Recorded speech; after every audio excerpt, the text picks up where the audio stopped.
राम राम मंडळी, स्वागत आहे तुमचं अजून एका नवीन मिनी ब्लॉगमध्ये। आजच्या दिवसाची सुरुवात झाली सकाळी गवत कापण्यापासून, कारण मला व्यवस्थित गवत कापता येत नव्हतं म्हणून करिश्मानं असं कापायचं असतं म्हणून मला सांगितलं। त्यानंतर मग मी हे गवत आमच्या दोन्ही गायींना इक्वली वाटण्याचा अनर्थक प्रयत्न केला।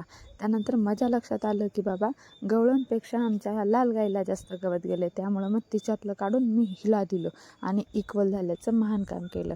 आणि मग आंघोळ करून झाल्याच्या नंतर आम्ही इकडं आंबाड्याची चटणी बनवण्याची तयार केली।